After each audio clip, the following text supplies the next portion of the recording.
Like, let's talk Let's about talk. sex, baby. Let's talk about you and me. Let's talk about all the good things and the bad things that may be. Let's talk about sex.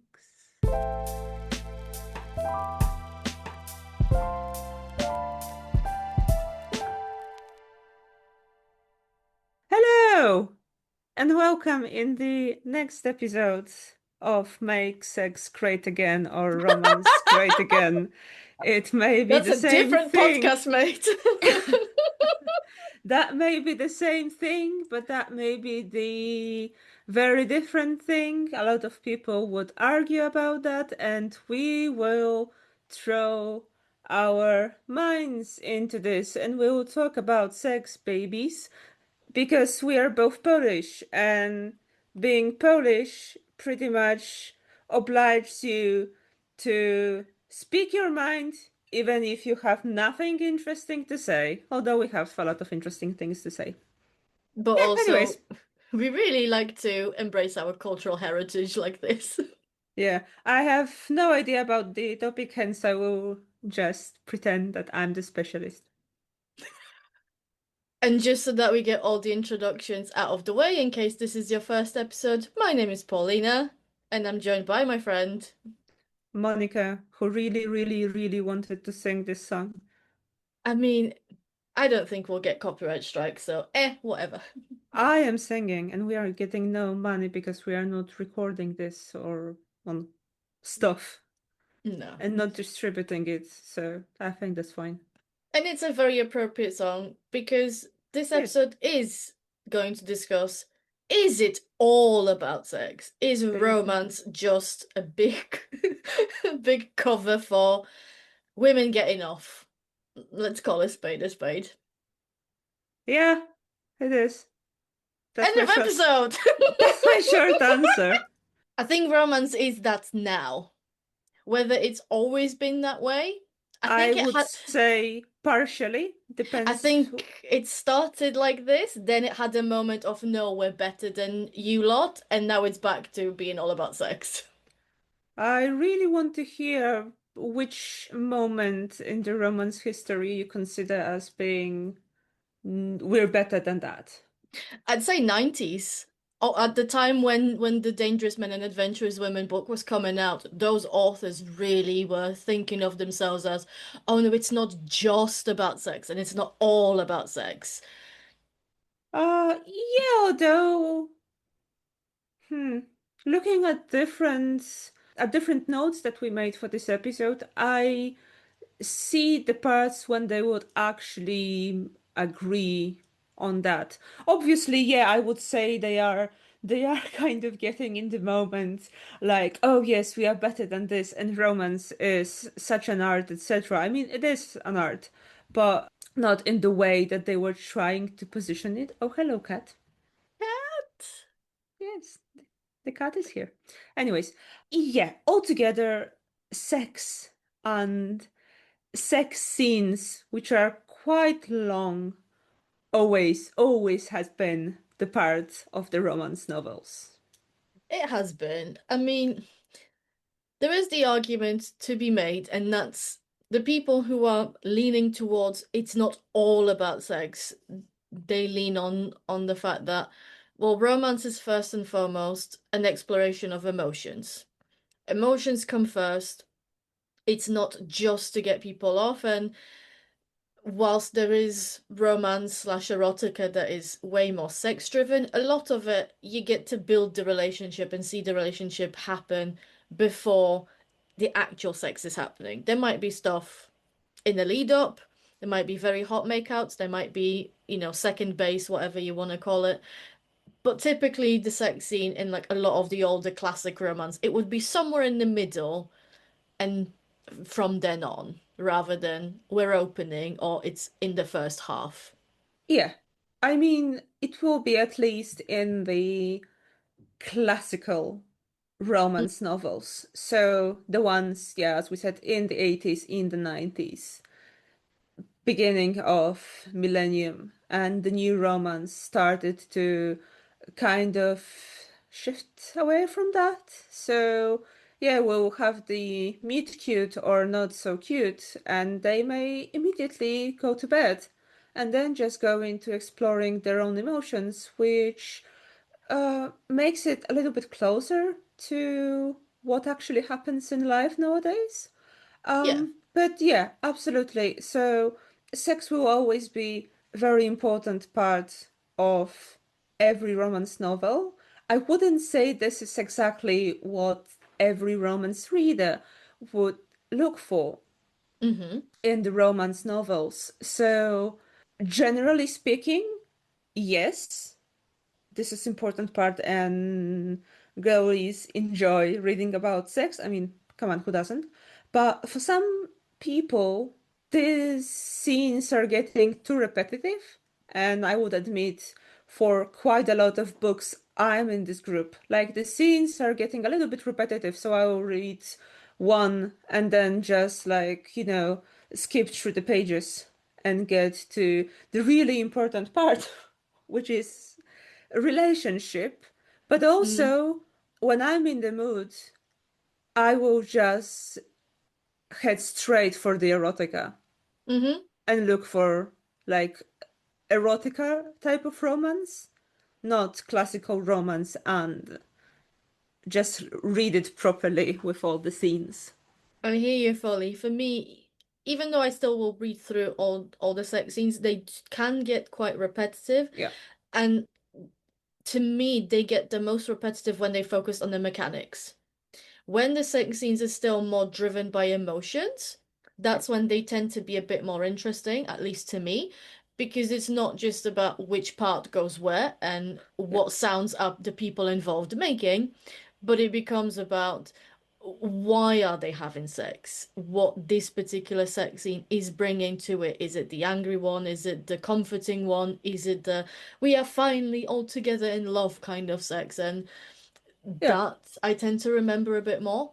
On the flip side, this is my 5 minutes of Paulina's ranting. I would like to advocate for publishers to come together, have a little meeting or have a conference, do whatever it Here is that we you want to are do. bashing at the capitalist in the first 5 minutes of the podcast. Continue.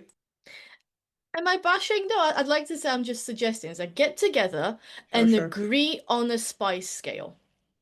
I need everyone to go decide that amongst the romance that's been traditionally published, this is the agreed spice scale. It can be 0 to 5, it can be whatever it is, but make that known on the front cover or the back cover of the book because there are people out there who are looking for closed door romance, like sex may be alluded to, but it's not described. There are people who are fully looking for the hardcore porn of romance that publishing will allow, and there are people who are looking for stuff in between.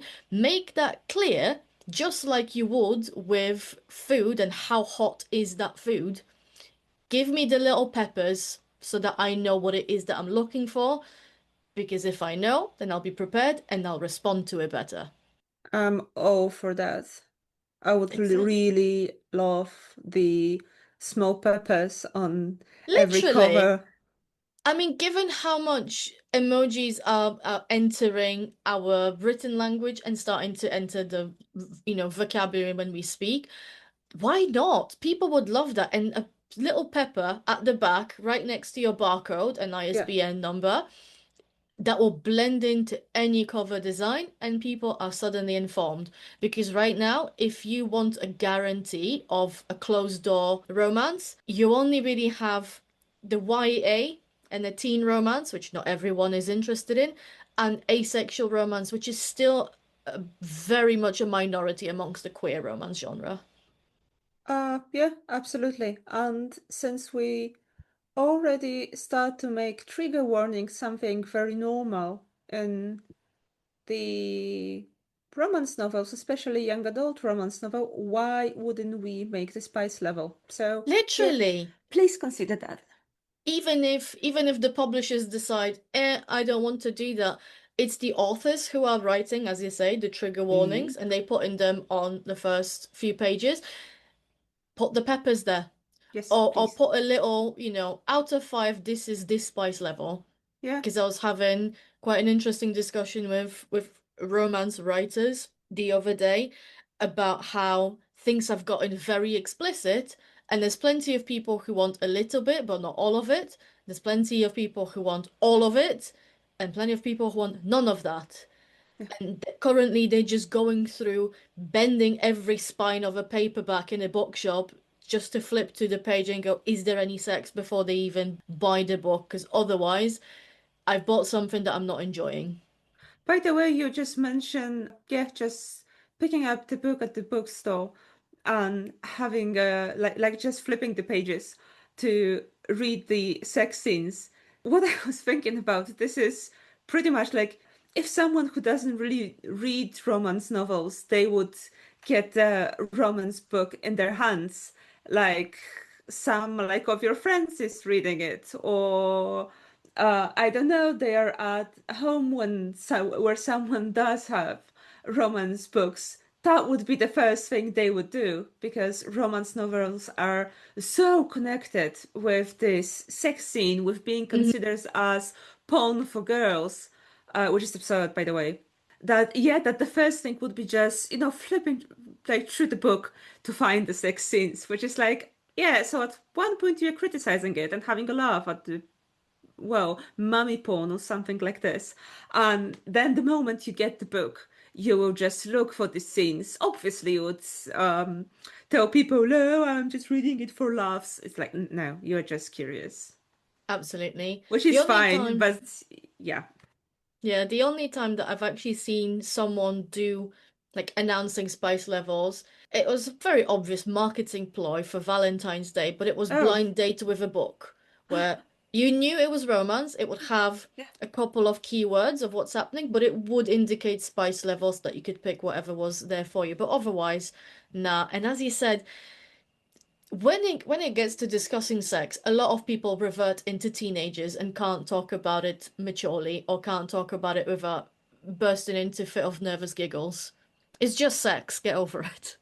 This is one of the things that was actually I was reading in Maya Rodale's Dangerous Books for Girls. Mm-hmm. When she pretty much throughout the book she touched on the sex in the romance quite often, like talking about, yeah, is it porn for girls? No, it's not. I mean, it can be, but like generally speaking, it's not because porn is porn, sex is sex. She talked about virginity and this obsession with virginity in the classical Mm. romance, Oh etc. yeah. And she was talking about body strippers, etc. So the classical romance had this tendency to show up non-consensual seduction and then non-consensual sex, rape, obviously, but yeah, like this is what they were talking and like describing it, like non-consensual sex that becomes consensual. So talking about seven romance of 70s and 80s, we can think that the sexual revolution happened in the 60s, which is true, but changes in the society, they are not that quick, Oh no, and changes take this time. can happen, etc. So we have 2025 and we still would have loads of slut shaming. So there is still this, well, very ancient, even I would say, way of looking at women. You are either a saint virgin or a whore. Yeah. So that's what you get. And we have different way of looking at women throughout history, at women's desire. So medieval times would see women as the, well, seductresses and the ones that you need to beware because they may, well, get you to the bad side. But after that, the 17th, 18th, 19th century, we have this thought that women are asexual altogether, without obviously using the word, that they don't need sex altogether, that this is not something that is in their interest, this is not something that their body is able to feel like sexual desire altogether. And this is something that is in Western minds still until these days. Not Mm. as much, obviously, but it still exists with these things like, oh, women do not need sex as much as men do, which is also absurd. This way of showing sex in the early days of romance, like non-consensual, that the guy actually does everything and thereafter the desire is awakening in a woman that she starts to feel because of him. That was pretty much the acceptable way of showing that in that times. Let's look a little bit past, like before that.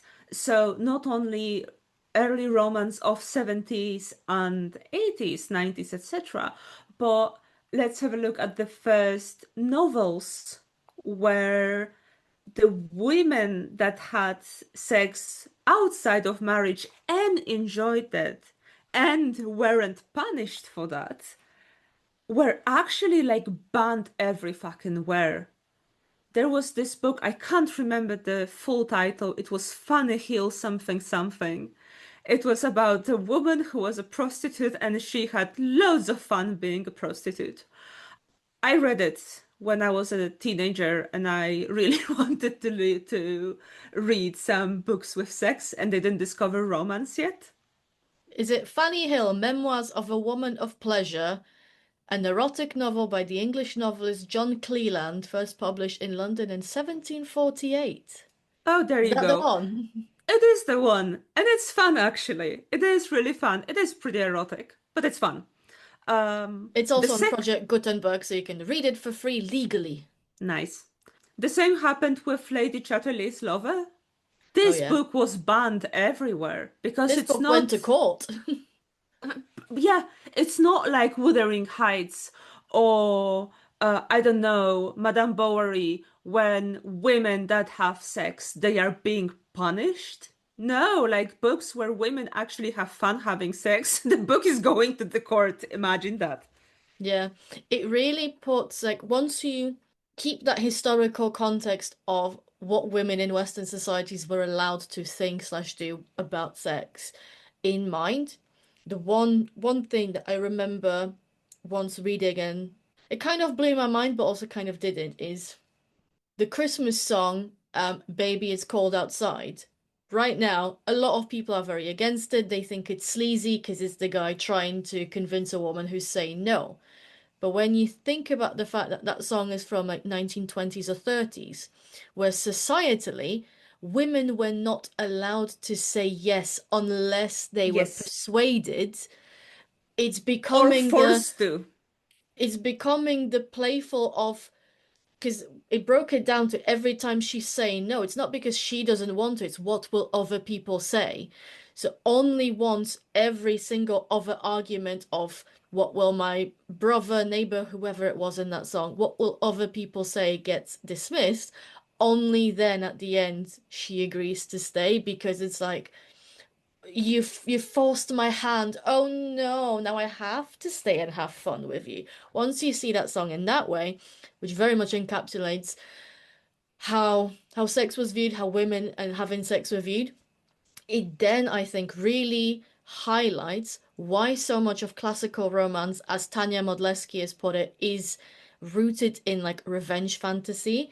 The sex, yes, it still starts off quite virginal, and there's a lot of aspects of non-consent and physical coercion, shall we say, but it is rooted in the conviction that at the end, the woman is emotionally bringing a man to his knees, that she wins by having made him fall in love, even though she may have succumbed physically first.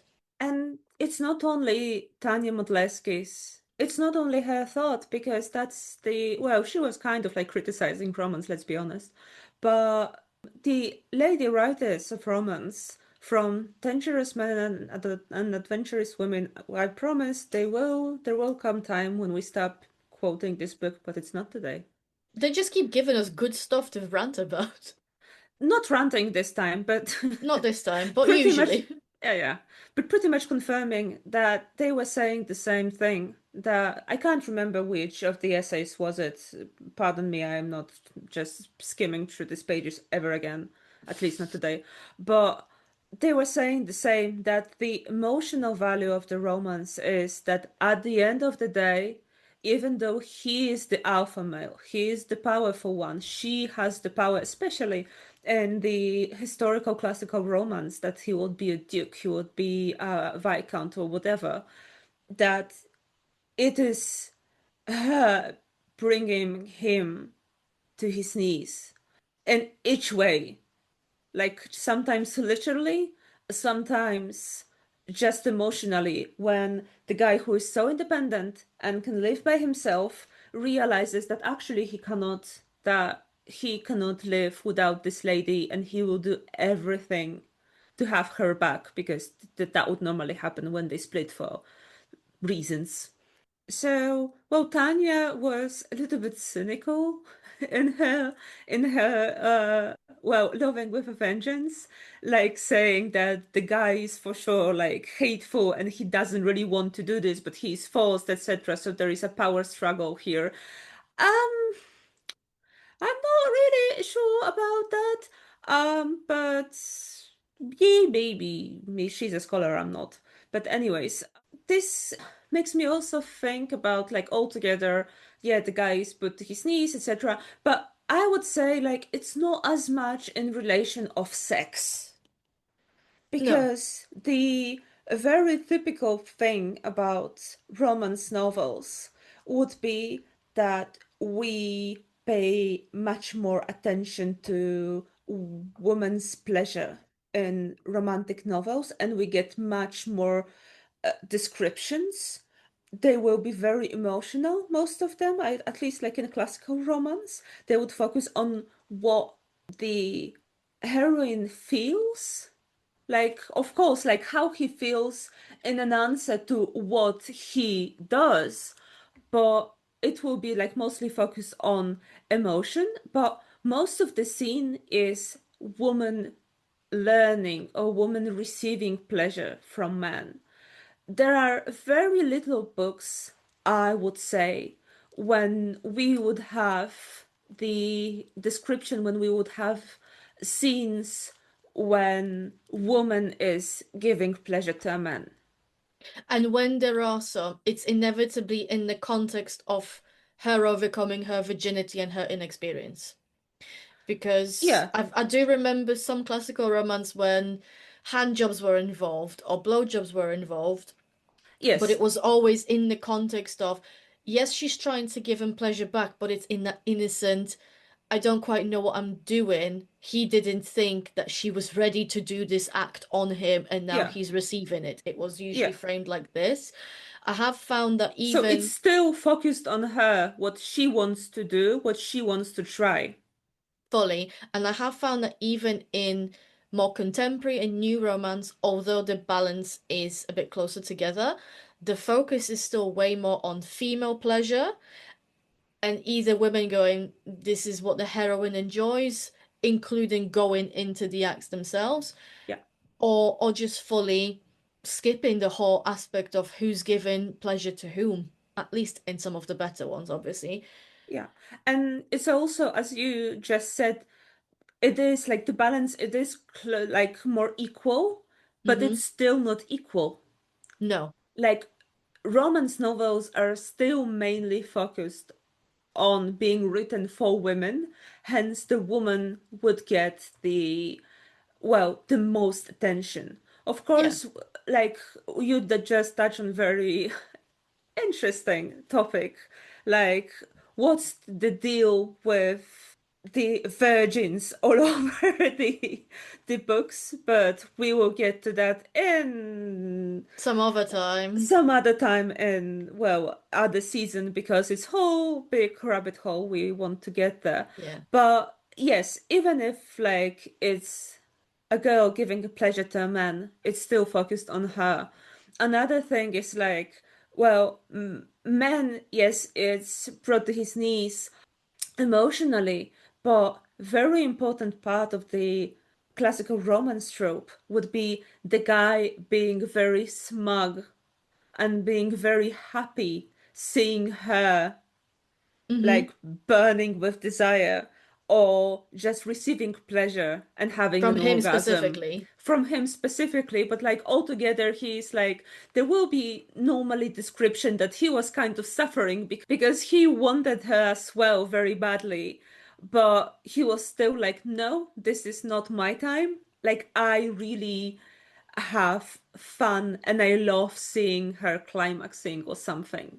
Fully. And I do find that when we then switch the argument of is romance all about sex? Well, yes, sex is important because so much of it is exploring the fantasies of women and non-binary folk and queer communities. It's about celebrating the fact that sex can be fun and enjoyable for everyone involved in the act, and it doesn't just have to be a one-sided thing, as well as especially in the earlier days of romance, it was just written in a much more tame language than we Yes. get to see these days. So it was still shrouded in like poetry and flowery stuff. And talking a little bit in more metaphorical language, yes, one thing is exploring females' desire, which was for most of the history was fucking terrifying to most men, and well, by this time it still is sometimes. Oh yeah. Hence, we have like all of these alpha bros telling that oh, she doesn't need as much sex as you. If she doesn't need sex at all, it's like ah, shut up. Let that Uh, shit die. Precisely.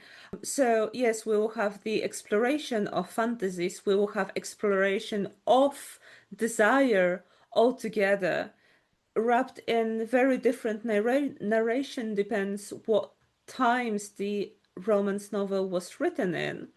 But yeah, talking a little bit more metaphorically, the sex also like discovering the, well, basis, let's say, Hmm. in more classical romance, that would be also discovering herself Yeah.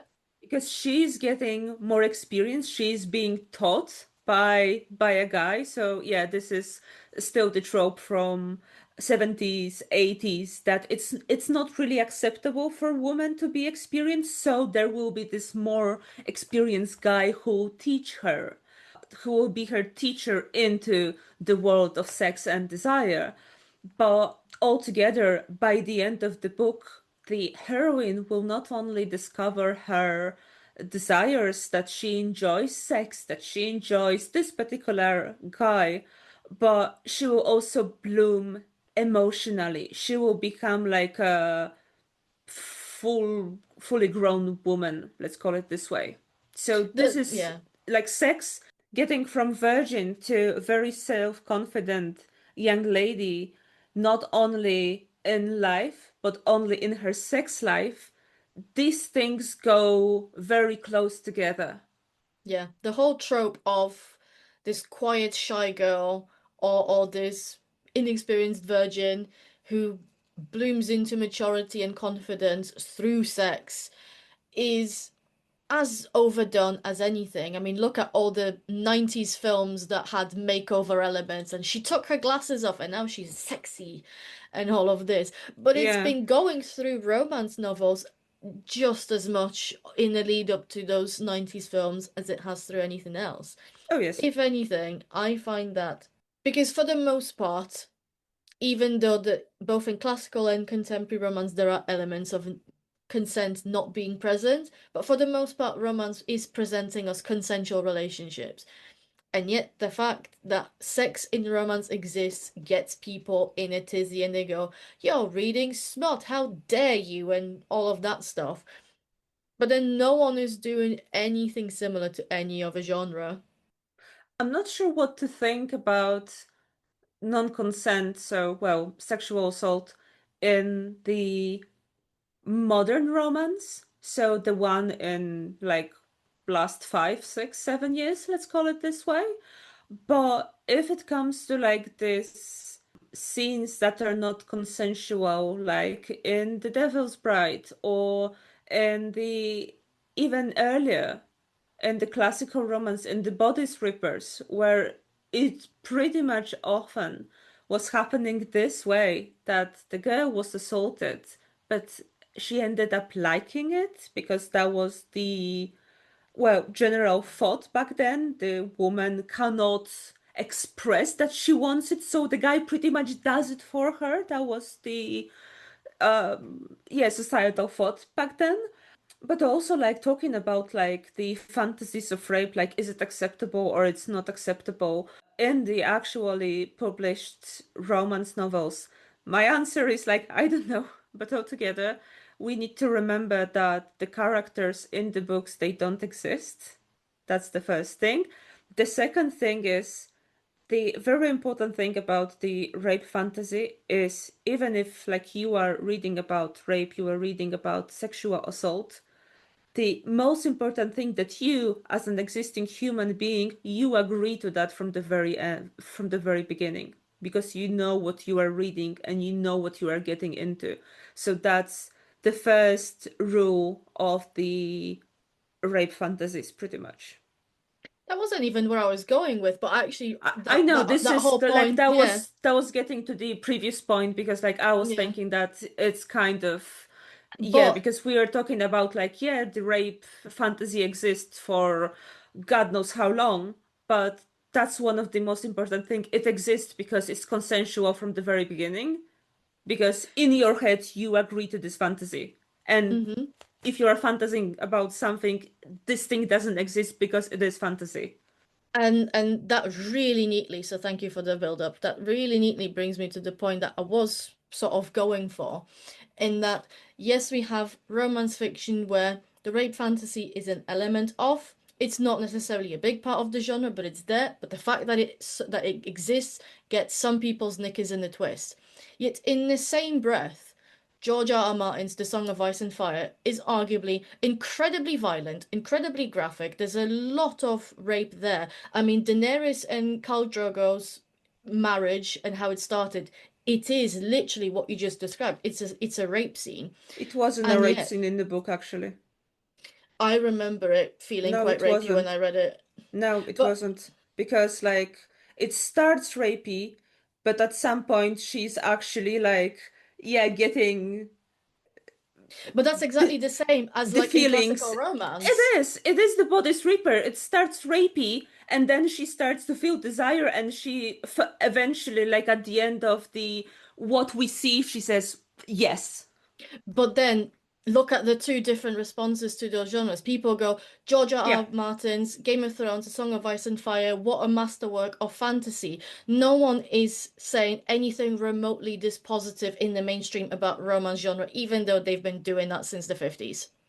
Oh, even when the new series appeared, the new Game of Thrones series, I can't remember something dragon about Oh, the House of Targaryens. Dragons. Oh, the House of Dragon, thank you very much. When it Hmm. appeared and I didn't I haven't watched it yet and I've not watched it, so I can't say. but I know that the first episode is quite graphic if it comes to women suffering. So people who were who like this is their profession to analyze pop culture, they just talked about this episode that is full of very graphic violence toward women. And what was the response? Oh, this is a serious, it's not that deep. Why would you analyze this? And they were like, because it's my fucking job. And yet, the moment someone goes, here's a book, it includes smut, they start micro-analyzing every single bit of that romance and seemingly cannot get the fact that it's not that deep. It's just a romance. Even if Actually, it no, it's not doesn't, just a romance. I'm trying to get away from calling it just romance, but it's romance. It's it's fiction. just a book, It's a book. It's not that deep. precisely. And even if it doesn't feel like this for for the all of the people criticizing, it is actually a striking note of the moral panic, even if it's not, again, like literally panicking, this overly analyzing each scene and every kiss or touch or something like this is toxic, this is not consensual. What are the romance novel teaching women? And we're like, do we really need to be taught anything? I thought we are adults and we know what we are reading and we know it's not that deep, but apparently you are not aware of that. I am fully in favor of everyone learning critical thinking skills and spotting these things as they go and read bits and go, that might be a bit But ultimately, most people who will read that either aren't thinking that deeply, or even as they notice these things, they go, "It's that's my opinions and that's my views."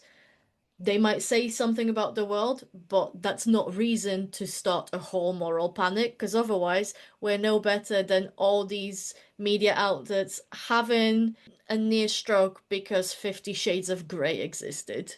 And now fairy sex exists. Exactly. And dragon sex. Dragons are boning. Oh my god, that's frontline news. It should be. Never mind that dragons exist, it's the fact that dragons are boning. That's newsworthy. Yes. Which pretty much altogether brings us to a very often used, well, charged words, romance novel that it's just porn for women, which is like, this is absurd. Porn for women is porn for women, and romance novel is romance novel. Yeah. I have really enjoyed reading Susan Ostrov's chapter called Is Female to Romance as Male is to Porn, which was in her book The Glass Slipper Woman and Love Stories from 2013. If I Because was, if I, if I were Susan Ostrov, I would just paste this chapter, write the title, and answer no. I feel like Next chapter. I have a feeling from how she wrote it that it sounds like she really wanted to, and it was a publisher saying, "Come on, we need more words. Like, we need to make the pages. We're paying you for a paperback, Susan." Oh, all right, fine. Just like, all But right, I will be scholar now.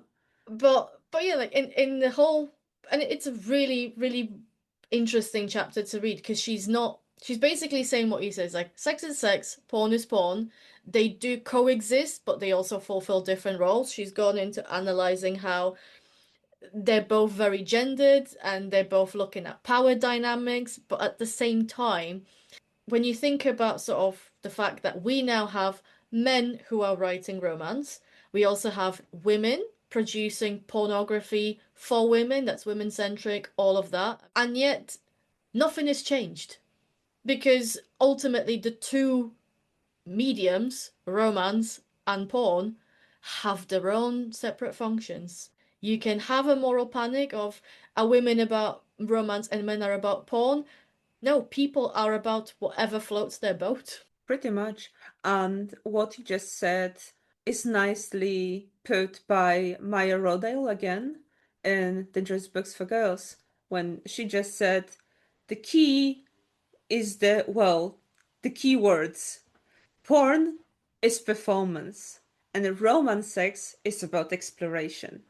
Mm-hmm. And when you actually see it this way, it starts to make loads of sense. And it actually brought, at least for me, it brought this missing puzzle when I couldn't really fully explain myself. Why do I find a lot of modern romantic novels very pornographic? So we touched on that topic when we talked about tropes, Mm-hmm. that it starts to be very detailed, like Hyper specific, brown hyper hair, dark specific, eyes. precisely, which is like, this sounds very pornographic.